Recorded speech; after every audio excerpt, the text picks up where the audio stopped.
On the record. You have to earn the support and the trust. Open seats don't come along that often. This is a job interview. Newcomer Seth Moulton defeats John Tierney, earning political rock star status. But can he keep his big mo in the 6th as he takes on Republican Richard Tassay?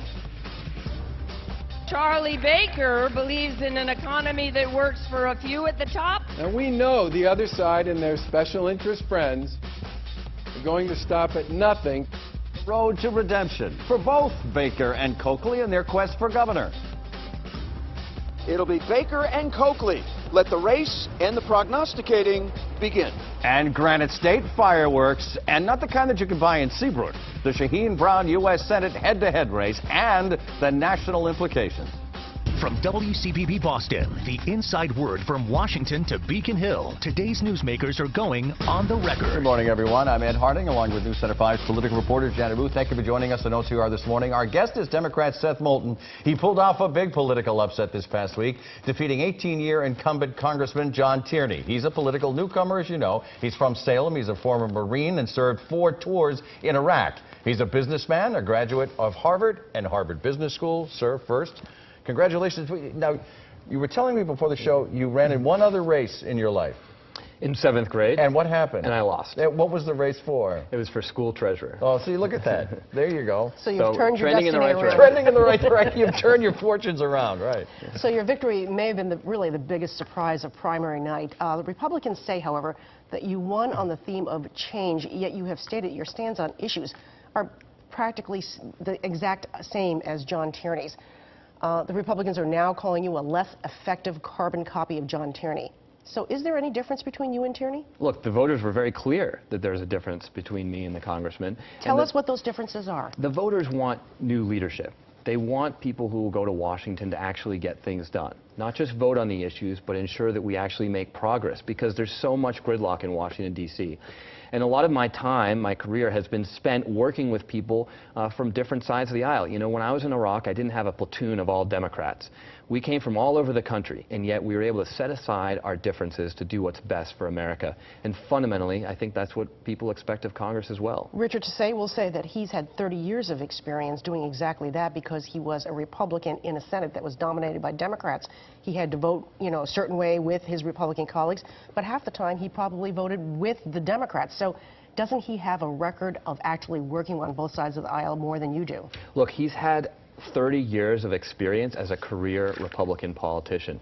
That's not new leadership. That's not new ideas. That's not what voters are looking for in this election. So if you're going to be a different voice from Congressman Tierney, and let's break it down. How exactly will you, as a freshman legislator in the United States Congress, should you win, if elected, in the minority party, how would you change the status quo?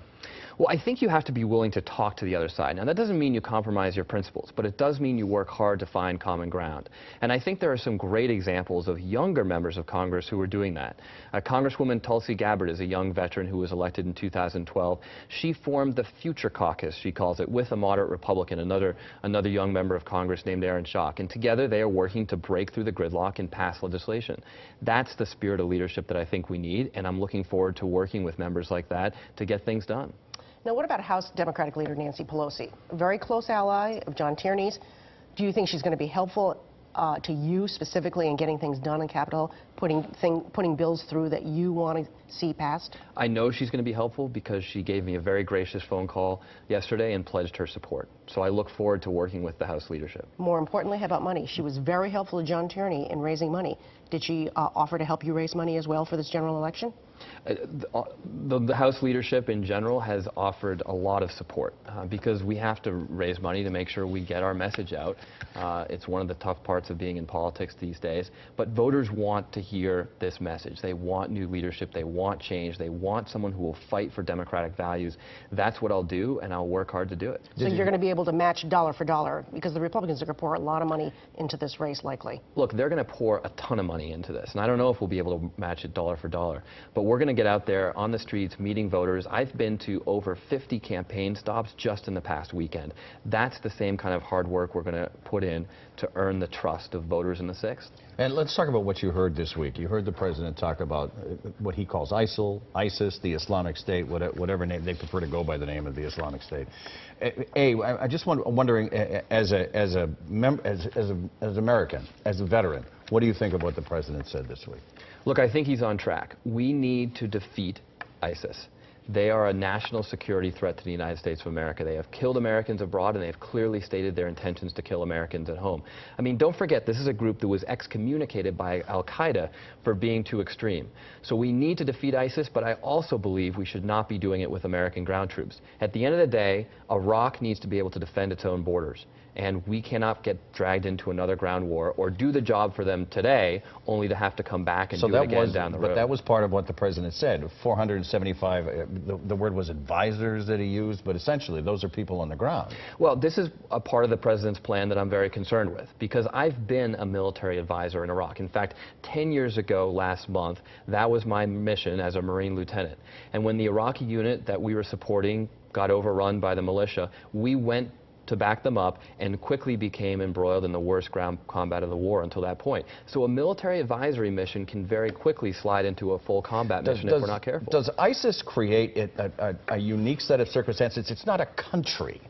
You know what I mean? It's not a place where you can go and stand firm. So does that create a unique 2014 set of circumstances? Well, it makes it an entity that's going to be difficult to defeat with air power alone. And that's ultimately why we need to empower the Iraqi army to take this fight to ISIS themselves. Do you think he needs to go to Congress to lay out his strategy before he does anything? He absolutely should. That's the role of Congress. If you were a congressman, would you give the president the authority, or would you vote against him? I can't say based on the information I know right now. I'd need to know more about the plan. But I have been in the Middle East. I've spent time over there. I believe I have the experience and the credibility to ask the very toughest questions of the president and administration to make sure that if we do put Americans in harm's way, it's only for the best of reasons. The president talked about airstrikes. Would you be supportive of bombing in Syria? Well, I think we need to have everything on the table. Everything on the table.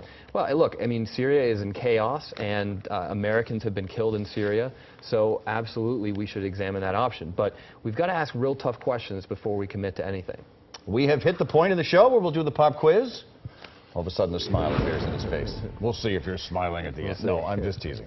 Question 1. In your victory speech, you said that you would like to follow Paul Tsongas and do for Lynn what the late senator did for Lowell's Renaissance. What is the centerpiece of the public investment in Lowell? Well, he has created a vibrant downtown with the convention center, and it's really helped attract business and tourists to the area. I'm going to give you the creation of the Lowell Urban National Park. Specifically what we're looking for, but it's the only one in the country, so I'll give it to you, though. That's what you were talking about.